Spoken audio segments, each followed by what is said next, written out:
মোহাম্মদ ইউনূসের নেতৃত্বাধীন বাংলাদেশের অন্তর্বর্তী সরকারের উদ্দেশ্যে কড়া বার্তা দিল ভারত। বিদেশ মন্ত্রকের মুখপাত্র রণধীর জয়সওয়াল জানিয়েছেন, মাহফুজ আলমের ফেসবুক পোস্টের বিষয়টি নিয়ে বাংলাদেশকে কঠোর বার্তা দেওয়া হয়েছে। স্পষ্ট বলা হয়েছে, ভাষা নিয়ে আরও সংযত হন। আমরা বলছি 4 দিনের মধ্যে আমরা কলকাতা দখল করে নেব। আমরা প্রত্যেকটি বাংলাদেশি নাগরিককে সামরিক ট্রেনিং দিয়ে প্রস্তুত করব যুদ্ধের জন্য। বাংলাদেশের কট্টরপন্থীদের ভারতের উদ্দেশ্যে নিত্য নতুন হাস্যকর হুমকি হুঁশিয়ারির শেষ নেই। কেউ 4 দিনে কলকাতা দখল করবেন, তো কেউ নিজেদের পরমাণু বোমা নেই, অথচ অন্যের থেকে বোমা নিয়ে ভারতকে চোখ দেখিয়ে হাসির খোরাক হচ্ছেন। যে ভারত 15 বছর বাংলাদেশকে গাবি হিসেবে ব্যবহার করেছে, সে ভারতে গিয়ে আশ্রয় নিল। আমাদের অনেক বন্ধু রাষ্ট্র আছে যাদের কাছে নিউক্লিয়ার বোম আছে এবং তারা দিতে রাজি আছে। সুতরাং আপনি ব্যবহার করবেন, আমরা এখানে কলা চষবো, এটা হবে না। এখান থেকেও নিউক্লিয়ার বোম লঞ্চ করা হবে। ত্রিপুরা আমাদের, আসাম আমাদের, মিজোরাম আমাদের, সমগ্র পূর্বাঞ্চল নিয়ে নতুন বাংলাদেশের সীমানা হবে ইনশাআল্লাহ। কিন্তু এসবকে ছাপিয়ে যান মোহাম্মদ ইউনূসের চালিকা শক্তি বলে পরিচিত বাংলাদেশের অন্তর্বর্তী সরকারের উপদেষ্টা মাহফুজ আলম। সম্প্রতি একটি ফেসবুক পোস্টে অখণ্ড বাংলাদেশ গড়ার ডাক দেন তিনি। কার্যত ভারতের একাংশ দখলে প্রচ্ছন্ন হুমকি হুঁশিয়ারি উস্কানি দেন তিনি। এই মাহফুজকেই একসময় বিপ্লবের মাথা বলে প্রশংসায় ভরিয়ে দিয়েছিলেন মোহাম্মদ ইউনূস। পরে মাহফুজ তার পোস্ট ডিলিট করে দিলেও ভারত যে বিষয়টিকে একেবারেই ভালোভাবে নেয়নি তা স্পষ্ট করে দিল বিদেশ মন্ত্রক। ভাষা নিয়ে সংযত হওয়ার পরামর্শ দিল নয়াদিল্লি। सुरक्षा को लेके जो भी मसला होता है वो उस मसले पर हम लोग उस मसले को बहुत ध्यान से और पूरे चुस्ती के साथ उससे हम लोग निपटते हैं। जहाँ तक आपने आतंकी घटनाओं की बात की, सुरक्षा की बात की, इस पे जो हमारे एजेंसीज हैं, जो अथॉरिटीज़ हैं,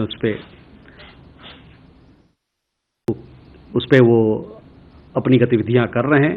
লাগাতার পাকিস্তানের কাছাকাছি আসা, চীনের সঙ্গে সম্পর্ক সুদৃঢ় করা এবং ভারতের প্রতি বিষ উগরে দেওয়া।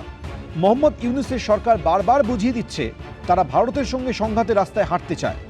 এখন প্রশ্ন হলো, তাদের কিভাবে জবাব দেবে মোদী সরকার? এবিপি আনন্দ। এবার সামনে এলো পাসপোর্ট জালিয়াতি চক্রের কিংপিন সমরেশ বিশ্বাসের বাংলাদেশ যোগ। তদন্তকারীদের দাবি, মাঝে মধ্যেই বাংলাদেশে গিয়ে তিনি সংগ্রহ করতেন কারা টাকার বিনিময়ে অবৈধভাবে সীমান্ত পেরোবে তাদের তথ্য। ধৃতকে জেরা করার পর তদন্তকারীদের নজরে রয়েছে হাওড়া এবং হুগলির বেশ কয়েকটি পাসপোর্ট সেবা কেন্দ্র।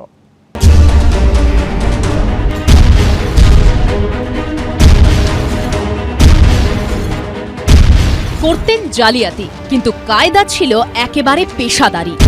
ঘন ঘন বাংলাদেশে যাতায়াত, তথ্য জানতে এজেন্ট নিয়োগ, কারা অবৈধভাবে সীমান্ত পেরোবে সেই তথ্য সংগ্রহ করা, তারপর তাদের কবজা করা। এভাবেই পাসপোর্ট জালিয়াতির কারবার খুলে বসেছিলেন এই চক্রের কিংপিন সমরেশ বিশ্বাস।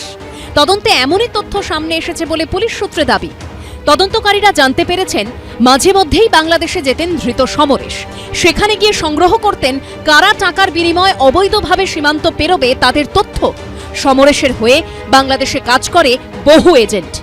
তদন্তকারীদের অনুমান, জালিয়াতি করতে করতেই বাংলাদেশে অত্যন্ত ভালো নেটওয়ার্ক তৈরি করে ফেলেছিলেন সমরেশ। সূত্রের খবর, পুলিশি অভিযানের আশঙ্কায় 10ই ডিসেম্বর স্ত্রীকে নিয়ে বাংলাদেশেই পালান তিনি। 12 তারিখ কলকাতা পুলিশের সিকিউরিটি কন্ট্রোল অর্গানাইজেশনের গোয়েন্দারা বারাসতের বাড়িতে অভিযান চালিয়ে ছেলে রিপন বিশ্বাসকে গ্রেপ্তার করেন। 13 তারিখ বাংলাদেশ থেকে ভারতে ফিরে আসেন সমরেশ ও তাঁর স্ত্রী। 14ই ডিসেম্বর সমরেশকে গ্রেপ্তার করে এসওসি।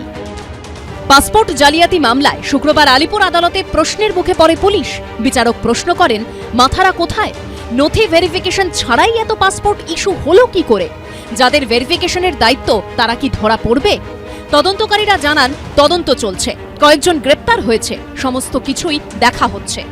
পোস্ট অফিস কেন্দ্রের সংস্থা, পাসপোর্ট অফিসও কেন্দ্রের সংস্থা। সেখানে কাজ করে কারা, সেখানে দালালি করে কারা, তারা তো কেন্দ্র থেকে আসে না, রাজ্যের। স্থানীয় প্রশাসন তাদের তৎপর হওয়া দরকার। স্থানীয় প্রশাসন কিছু জানে না তা তো নয়।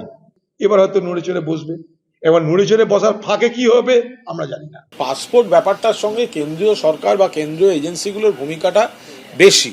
সবচেয়ে বড় কথা, যারা বাংলাদেশ সীমান্ত দিয়ে ঢুকে আসছে সেইটা তো ঠেকানোর দরকার হচ্ছে বিএসএফ এর। অমিত শাহ দপ্তর করছেটা কি? তারা ঢুকে এসে একটা জনবহুল এলাকায় মিশে যাচ্ছে, তারপর কোনো কানেকশন কাজে লাগিয়ে এই ধরনের কিছু করছে। এবার পুলিশ নিশ্চয়ই ধরবে, কিন্তু কেন্দ্রকে তো তার দায়িত্বটা পালন করতে হবে। গোয়েন্দা সূত্রের খবর, ধৃত সমরেশকে জেরা করে জানা গিয়েছে হাওড়ার আমতা ও হুগলির ভদ্রেশ্বর ও আরামবাগের বেশ কয়েকটি পাসপোর্ট সেবা কেন্দ্রের নাম। ওই কেন্দ্রগুলি থেকেও ভুয়ো নথি ব্যবহার করে পাসপোর্ট তৈরি হয়েছে বলে অনুমান। আবির দত্তর রিপোর্ট, এবিপি আনন্দ, কলকাতা।